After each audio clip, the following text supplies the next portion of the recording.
Now let's talk about the detection methods of apoptosis. First of all, observe cells whether they possess the morphological features of apoptosis.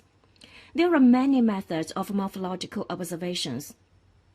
Observe by light microscope or electron microscope, or stained by fluorescence as they observed by fluorescence microscope. And the light microscope, if the cells culturing in vitro undergo apoptosis, originally cells will shrink and become deformation, as then the nuclear condensation can also be observed. And in many cases, the nuclei of apoptotic cells take on a horseshoe-like appearance, and cells continue to shrink. Ultimately, cells package themselves into a form that allows for easy clearance by macrophages. And bladders often appear towards the end of a process. Well, these are morphological changes of apoptosis in cultured cells. And these are pictures observed under the electron microscope. First one is normal cell. It's round and has many macrovilli on the surface of the cell. The second one is apoptotic cells observed under scanning electron microscope. As the cell begins to shrink and shows deformation, and is covered by some vesicles. This is so-called plasma membrane blabbing. If these vesicles are separated from the cell body, apoptotic bodies will form.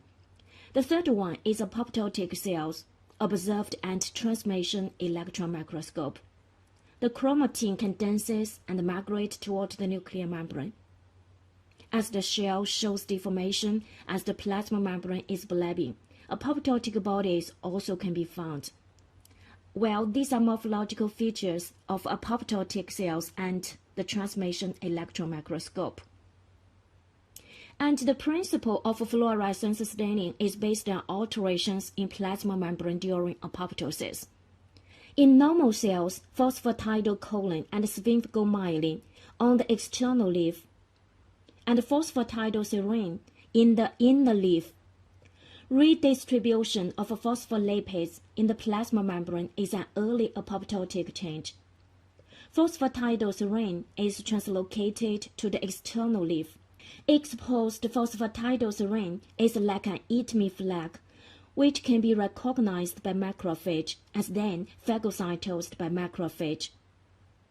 In addition, annexin 5 can bind to exposed phosphatidylserine in calcium-dependent manner. If we conjugate annexin 5 to fluorescence such as FITC, CY3, and so on, it can be viewed by fluorescence microscope. Annexin 5 staining is usually used to detect occurrence of apoptosis, and this is the result of annexin 5 FITC staining. Cells presenting green fluorescence are apoptotic cells. Another detection method is based on the release of cytochrome C from the mitochondria. You know, cytochrome C release is the most important step of intrinsic pathway.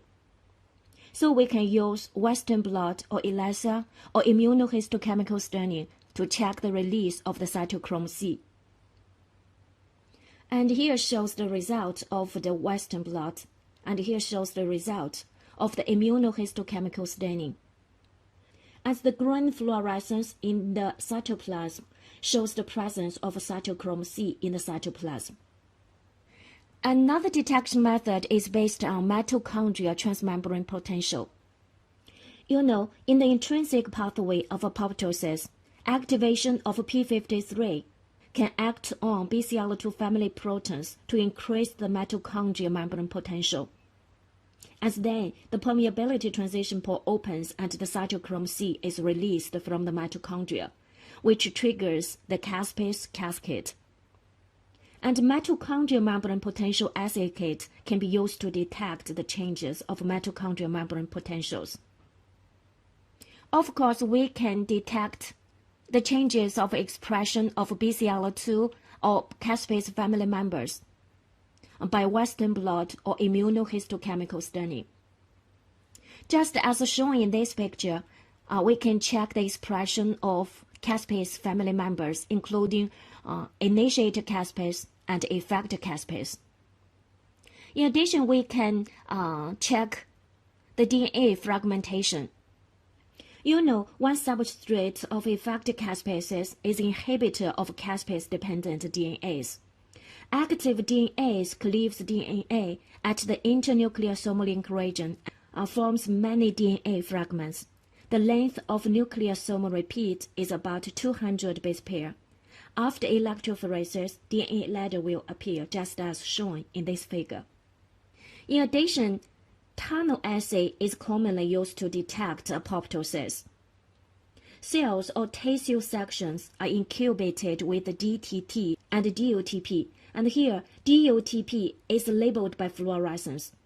DOTP can bind to the end of DNA fragments by the principle of complementary base pairing and can be detected by fluorescent microscope. This is the result of the tunnel staining. The green nuclei are nuclei of apoptotic cells. Well, these are detection methods of apoptosis.